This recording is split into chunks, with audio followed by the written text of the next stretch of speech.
उम्मीद। Decided to transform these relations into very proactive cooperation in various fields of life. I also took this opportunity to thank dear brother President Masood Pezeshkian for taking the trouble to call me and showing his concern situation in the subcontinent a few weeks ago. Pakistan came out of this crisis as victorious by the grace of God. We will work for peace in the region through talks on the table and resolve our outstanding issues, including Kashmir problem. We are ready to talk for the sake of peace on water issue. We are ready to talk to promote trade, also counter-terrorism if they are serious. But if they choose to remain aggressor, then we shall defend our territory and our country like we have done a few days ago. Pakistan stands by our brothers and sisters in Iran to promote peace, progress and prosperity, and we fully support Iran's right to have for civilian use peaceful nuclear program. Pakistan और Iran के दरमियान Tehran में वफूद की सतह पर मुज़ाकरात। वज़ीर आज़म शहबाज शरीफ ने पाकिस्तानी वफ़द की क़यादत की, जिसमें तिजारत, सरमायाकारी समेत मुख्तलिफ शोबों में ताउन बढ़ाने पर इत्तफ़ाक़ हुआ। वज़ीर आज़म शहबाज शरीफ का तेहरान में पुरतपाक इस्तक़बाल किया गया। सादाबाद महल पहुँचने पर ईरानी सदर ने इस्तक़बाल किया। दोनों मुल्कों के कौमी तराने बजाए गए। वज़ीर आज़म शहबाज शरीफ को गार्ड ऑफ ऑनर पेश किया गया। महल में वज़ीर आज़म के एजाज़ में इस्तक़बालिया भी दिया गया। इससे पहले वज़ीर आज़म तुर्की के दौरे पर थे, जहां उन्होंने पाक भारत कशीदगी के दौरान पाकिस्तान की हिमायत पर शुक्रिया अदा किया। वज़ीर आज़म ने अपने पैगाम में कहा, इस्तांबुल में प्यारे भाई रजब तैयब एर्दोगान से मुलाकात का एजाज़ हासिल हुआ। पाकिस्तानी अवाम की जानिब से तुर्क भाइयों और बहनों के लिए शुक्रिया के जज्बात का इजहार किया। वज़ीर आज़म शहबाज शरीफ अज़रबैजान और ताजिकिस्तान भी जाएंगे। खबरों के सिलसिले को आगे बढ़ाते हैं। मोरो बाईपास पर हुए पुरतशद्दुद मुजाहिरे में गैर मुल्की हाथ मुलव्वस है। वज़ीर इत्तलात सिंध शहजीन मेमन कहते हैं, हमलावर सिंधी या सिराइकी नहीं, कोई और ज़बान बोल रहे थे। एहतजाज की कॉल जस्मिम रहनुमा शफी बरफत ने दी। कालादम ग्रुप गैर मुल्कियों और अहम तनसीबात पर हमलों में मुलव्वस रहा है। एहतजाज के दौरान शरपसंद मौजूद थे। पुलिस की कोशिश थी एहतजाज पुरअमन तौर पर ख़त्म हो जाए। ज़ियाल इंजार के घर में केमिकल से आग लगाई गई। पेशावर में पीपल्स पार्टी का सूबा बचाओ मुहिम एहतजाज। पेशावर असम्बली चौक पर पुलिस की मुजाहिरीन पर शैलें। पीपल्स पार्टी के कायदीन और कारकुन रेड जोन में जमा हुए तो रेड जोन की खिलाफ वर्जी पर पुलिस ने आंसू गैस की शेलिंग शुरू कर दी। मुश्तइल अफराद ने तहरीक इंसाफ के एहतजाजी कैंप को आग लगाई। पुलिस हुकाम का कहना है, नकाब पोशों ने रेड जोन में दाखिले की कोशिश की, जिस पर पुलिस को शेलिंग करना पड़ी। बिलावल भुट्टो ने पीपल्स पार्टी के कारकुनों पर तशद्दुद की मजम्मत की और कहा, खैबर पख्तूनख्वा हुकूमत ने पुरअमन एहतजाज रोककर करप्शन छुपाने की कोशिश की। पीटीआई ने निहत्थे कारकुनों पर तशद्दुद करके बुज़दिली का मुजाहिरा किया।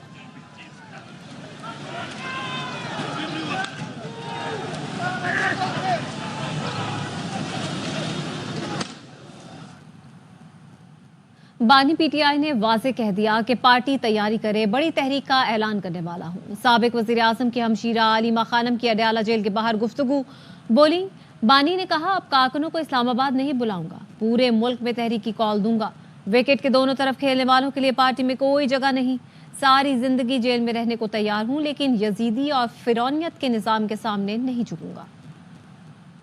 खान ने कहा, देखो ये नजरिए की पार्टी है। वो लोग जो विकेट के दोनों तरफ खेल रहे हैं, उनकी कोई पार्टी में जगह नहीं है। उन्होंने कह दिया आज वाज़ेह तौर पे कि अब तैयारी करें पार्टी, मैं बिल्कुल नहीं बुलाऊंगा किसी को। इस्लामाबाद मूवमेंट की अनाउंसमेंट करने लगा पूरे पाकिस्तान में। उन्होंने कहा, वो एक आम कैदी की सहूलियात हैं, उनके हकूक हैं, वो भी मुझे नहीं दिए जा रहे। बच्चों से 7-8 महीने में एक दफ़ा बात कराई गई है। मेरी फैमिली को इतने हफ्तों से मुलाकात नहीं करवाने देने जा रहे हैं। कहते हैं कि आप जो मर्जी टॉर्चर कर लें, ये जो यजीदी और फिरौनियत का निज़ाम है, इसके आगे नहीं झुकूंगा। सारी ज़िंदगी जेल में भी रख लें तो मैं नहीं झुकूंगा। तहरीक इस कदर बड़ी है कि रास्ते में ही हमारे मुतालबात मान लिए जाएंगे। सुन्नी इत्तेहाद काउंसिल के सरबराह साहिबजादा हामिद रजा की प्रोग्राम खबर में गुफ्तगू। कहा, पाक भारत कशीदगी की वजह से पीटीआई की तहरीक को रोका था, अब दोबारा शुरू कर रहे हैं। तहरीक के आखिरी मरहले में दाखिल होने के लिए 2 से ढाई माह चाहिए। हमारी तहरीक मुख्तलिफ मराहिल में है, सब सामने आ जाएगा। मैं पर्सनली डी चौक का वैसे आने का मुखालिफ हूँ, क्योंकि डी चौक हर पॉलिटिकल तहरीक के लिए कब्रिस्तान साबित हुआ। हमने 4 फेजेस पर मुश्तमिल, जो कि 3 माह पर मबनी था, एक स्ट्रेटजी बना के, और हमने उसकी बिगनिंग कर दी थी। फिर ये जंग वाला मरहला आ गया, तो अब we going to start it again. तो तहरीक बिल्डअप करने के लिए आपके ख्याल में कितना अरसा चाहिए? हमने फेजेस तैयार किए थे, हमें आखिरी मरहले में दाखिल होने के लिए 2 से 2.5 माह चाहिए। इतनी बड़ी तहरीक मालिक साहब कि वो इस्लामाबाद का रुख करने से पहले वो आधे रास्ते में होगी तो बहुत कुछ तब्दील हो जाएगा। पंजाब उस सूरत में निकलता है कि पीछे से कोई कॉन्वॉय आ रहा हो तो पंजाब उसके साथ अटैच होता चलता है। अब हम रहीम यार खान क्रॉस कर गए ना सर, फिर हमें रोक कोई नहीं सकेगा। पीटीआई अब इस पोजीशन में नहीं कि एहतजाज करे या तहरीकें चलाए। पीटीआई का मकसद सिर्फ बानी पीटीआई को जेल से बाहर लाना है, तो ये कोई सियासी नजरिया नहीं। वजीर आजम के मुशीर राना सनाउल्लाह की प्रोग्राम खबर में गुफ्तगू कहा, बात करने से किसी को नहीं रोका जा सकता। पीटीआई वाले बड़ी बातें कर रहे हैं लेकिन कुछ नहीं कर सकेंगे। मार्काए हक में जहां मोदी का धड़म तख्ता हुआ, वहीं पीटीआई का भी झटका हो चुका है। मोदी भी बड़ी बातें कर रहा है, वो भी कह रहा है कि मैं कर दूंगा, वो कर दूंगा। बातें ये भी कर रहे हैं, लेकिन इनसे ये हो नहीं सकेगा। ये तहरीक अनाउंस कर लेंगे, चलाने की कोशिश करेंगे, लेकिन नहीं चल सकी। तो जो ये मार्का हक हुआ है, इसमें जहां मोदी का धड़म तख्ता हुआ है, वहीं पे पीटीआई का भी कोलैटरल डैमेज जिसे कहते हैं ना, जंगों में होता है, तो इनका भी झटका हो चुका है। अब इनके लिए बड़ी मुश्किल है कि इस किस्म का कोई मामला कर सके। ये बाकी कोशिश जरूर करेंगे। फोकस है वो मेन तो है ना एस्टैब्लिशमेंट के ऊपर, और उसके बाद फिर हमारी बारी आती है कि इस वक्त जो पोजीशन है, जो अवामी राय है, उसमें अगर ये इस किस्म की हरकत करेंगे तो अनपॉपुलर हो जाएंगे, डिस्कार्ड हो जाएंगे। ये माहौल ही नहीं है। अगर इन्होंने वही करना है 9 मई को करके जो है वो फिर बाद में जलील हुए हैं, और जो 24 नवंबर को करके जो है वो मुसीबत में पकड़े गए हैं, फिर ये करते रहे। अगर उनका एजेंडा सिर्फ और सिर्फ इमरान खान को जेल से बाहर लाना है, तो फिर वो कोई सियासी जमात नहीं है, फिर उनकी कोई जो है वो सियासी उनका नजरिया नहीं है। किसी लीडर के जो है वो बाहर रिहा करवाना या उसका कैद होना, जो उसका नजरिए से क्या ताल्लुक। कराची में लुटेरों ने एक और कम उम्र बच्ची की जान ले ली। कोरंगी 3.5 नंबर में डाकुओं की मोटरसाइकिल छीनने के दौरान गोली लगने से 10 साला बच्ची जान बहक हो गई। वरसा और इलाका मकीनों ने कत्ल की वारदात में मुलव्वस मुल्ज़िमान को गिरफ्तार करने का मुतालबा किया है। मज़ीद बता रहे हैं अदनान राजपूत। बिल्कुल कराची शहर में लूट मार की वारदातें हैं जो थमने का नाम नहीं ले रही। आज भी इंतहाई अफसोसनाक वाक़या है जो कुरंगी 3.5 नंबर के इलाके में पेश आया। मोटरसाइकिल सवार मुसल्लह मुल्जिमान ने शहरी से मोटरसाइकिल छीनने की कोशिश की। इसी दौरान मुल्जिमान ने फायरिंग की कि घर के बाहर 10 साला बच्ची जो बैठी हुई थी, मुल्जिमान की गोली लगने से दम तोड़ गई। जहाँ बाग होने वाली बच्ची की शनाख्त 10 साला आरफा के नाम से की गई है, जो जमान टाउन के इलाके की ही रिहायशी थी। वाक़ये के बाद इलाका मकीन में काफ़ी गमो गुस्सा पाया गया, जिन्होंने कुरंगी नंबर 4 की मेन शाहरा पर बच्ची की लाश को रखकर सरापा एहतजाज हुआ। बच्ची गली में बैठी हुई थी, स्टेट फायरिंग करी है, 2 बेटी को लगी। जब तक कामरान तिजोरी साहब नहीं आएंगे, बाप का मुतालबा नहीं जाऊंगा मैं यहाँ से। जिन्होंने मारा उनको लटकाना है। 3 बंदों ने मारा, बाइक पे थे। मुजाहिरीन की जानिब से यही मुतालबा किया गया है कि डकैती की वारदात में मुलव्विस जो मुल्जिमान हैं उन्हें जल्द अज जल्द गिरफ्तार किया जाए। कराची शहर में रवां साल डकैती के दौरान मज़ामत पर 45 से ज़ायद शहरी जाँ बहक हो चुके हैं। जी। और शेखुपुरा में लाहौर रोड पर पेपर फैक्ट्री में जहरीली गैस का इखराज, 4 मजदूर जाँ बहक, 5 की हालत गैर हो गई। मजीद क्या तफसीलात हैं हाफिज मुदस्सिर से जानेंगे, बताएगा हाफिज मुदस्सिर। जी बिल्कुल, ये अफसोसनाक वाकया जो है वो लाहौर रोड पर वाकया निजी पेपर मिल में पेश आया है, जहाँ पर जहरीली गैस लीक होने के बायस 4 मजदूर दम घुटने से मौके पर जाँ बहक हो गए हैं, जबकि 5 मजदूरों की हालत गैर हो गई है, जिनको तिब्बी अमदाद के लिए हॉस्पिटल मुंतकिल कर दिया गया है। जहाँ पे 3 मजदूरों की हालत इंतहाई तशवीशनाक बताई जा रही है। जहाँ बहक होने वालों में 40 साला अब्बास, 19 साला बलाल और 30 साला अली हैदर और 20 साला शुएब शामिल हैं। मौके पर डिप्टी कमिश्नर इमरान अशरफ मास अपनी टीम के हमरा पहुँच गए और फैक्ट्री को सील कर दिया और हादसे की इंक्वायरी का हुक्म जारी कर दिया। जी बहुत शुक्रिया मुदस्सिर। बलूचिस्तान असम्बली में सानहा खुजदार के खिलाफ मजम्मती करारदाद मुत्तफ़िक़ा तौर पर मंजूर कर ली गई। करारदाद नेशनल पार्टी के रहमत सालेह बलोच ने पेश की। अपोजिशन लीडर ने करारदाद की हिमायत की। मुत्तफ़िक़ा करारदाद में कहा गया मुलव्वस अनासर और सहूलतकारों को कैफ़रे किरदार तक पहुँचाया जाए। حکومتی ارکان نے کہا خضدار سانحہ بھارت کی پراکسیز کی کارستانی ہے، دہشت گردی کے واقعات دشمن ملک سے منسلک ہیں، بھارت پاکستان کی ترقی اور بلوچستان کی خوشحالی برداشت نہیں کرتا۔ اجلاس میں حکومتی ارکان نے آل پارٹیز کانفرنس بلانے کی تجویز بھی دی۔ اپوزیشن ارکان نے کہا حکومت بری الذمہ نہیں ہو سکتی، دہشت گردوں کا قلع قمع کرنا ہوگا، پسنی بازار میں مسلح گروہ بھتہ خوری اور قتل میں ملوث ہے۔ بلوچستان میں بھارتی پراکسیز کی سہولت کاری بے نقاب۔ سیکیورٹی ذرائع نے بتایا کہ بلوچستان میں بھارتی اسپانسرڈ پراکسیز کی مدد سے دہشت گردی ہوتی ہے۔ بھارتی خفیہ ایجنسیاں پراکسیز کو مالی معاونت فراہم کرتی ہیں، اس کے ساتھ حملوں کی منصوبہ بندی، تربیت اور اسلحہ بھی دیتی ہیں۔ بھارتی پراکسیز کے کالا دم تنظیموں کے ساتھ سرکاری روابط بھی ہیں، یہ کالا دم تنظیموں کے زخمیوں کا علاج بھی کرتی ہیں۔ بھارتی حکومت کے ساتھ بھارتی میڈیا بھی دہشت گردوں کی پشت پناہی کرتا ہے۔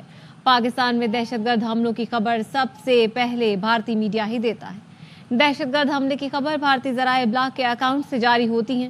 بھارتی چینلز کے اینکر مودی حکومت کو مشورہ دیتے ہیں کہ کالا دم تنظیموں کا دفتر دہلی میں ہونا چاہیے۔ اچھے یہی کرنا چاہتے ہیں کہ وہ زیادہ سے زیادہ نقصان پہنچا سکے، جو پاکستانی فوج ہے ان کو باور کر سکے کہ وہ یہاں پر غیر محفوظ ہے۔ I am asking India in her own interest. We are your sons and daughters. Help us. I really love them. You are our like brothers, sisters. The expectations are very high that India will somehow, somewhere come and support us politically, diplomatically and militarily. Karachi میں 5 کور کے دروازے سے باہر آتے ہیں Pakistani army افسر cantonment میں، آپ ان کو ٹارگٹ کیوں نہیں کر رہے؟ آپ کراچی کی سڑکوں میں اس کے دشمن کو کیوں نہیں ٹارگٹ کرتے جو ہمارا دشمن ہے؟ ٹھوکیے اور پیسہ لگائیے۔ The Pakistani army must bleed. You must break their spine and put them in a wheelchair. تب جا کے پاکستان قابو میں آئے گا۔ میری ریکویسٹ ہے ہاتھ جوڑ کے مودی جی سے، سر آپ چانکیہ پوری میں، یہ دور دراز نہیں، جو گورنمنٹ آفس ہے بلوچستان کا، اٹ شوڈ بی رائٹ ان چانکیہ پوری میں جہاں پہ سارے ایمبیسیز ہیں، اور پھر ان سے بولیے کہ ٹھیک ہے آپ کی آزادی کی تحریک اب دلی سے چلے گی۔ Pakistan's vulnerability is many times higher than of India. You can do one Mumbai, you may lose Balochistan. بھارتی تجزیہ کار اور مصنف بھی مودی سرکار کی انتہا پسند پالیسیوں پر تنقید کرنے لگے۔ بھارتی تجزیہ کار آویش شکلا نے دی وائر کو انٹرویو میں مودی کی پالیسیوں پر تحفظات کا اظہار کیا۔ کہا بھارت وسیع طور پر مودی سرکار کے شدت پسند ہندوتوا نظریے کا گڑھ بن چکا ہے۔ شکلا نے بھارت کو مودی کی انتہا پسندی کے زیر اثر ڈفر زون قرار دیا۔ Buffer zone within India is pretty clear. It's a state of mind characterized by low literacy, high birth rates, the Hindutva brand of religiosity, which we have been seeing in the last 10 to 12 years. It is imbued increasingly with Islamophobia. It is a blatant, shameless attempt to stir up Islamophobia. Look at the state of our democracy. We are continuously sliding down the democratic scale over the last few years. We are now a flawed democracy. اسلام آباد، خیبر پختونخوا، پنجاب اور بلوچستان میں 27 مئی سے بارش کا امکان۔ NDMA نے موسمی صورتحال پر ایڈوائزری جاری کر دی۔ 27 مئی تا 1 جون اسلام آباد میں وقفے وقفے سے تیز ہواؤں، طوفان اور گرج چمک کے ساتھ بارش کا امکان ہے۔ آزاد کشمیر، گلگت بلتستان میں بھی ان دنوں میں بارش اور ژالہ باری متوقع۔ راولپنڈی اور لاہور سمیت پنجاب کے متعدد شہروں میں آندھی، طوفان اور گرج چمک کے ساتھ بارش ہو سکتی ہے۔ جنوبی پنجاب، خیبر پختونخوا اور بلوچستان کے بیشتر شہروں میں بھی بارش کی پیش گوئی کی گئی ہے۔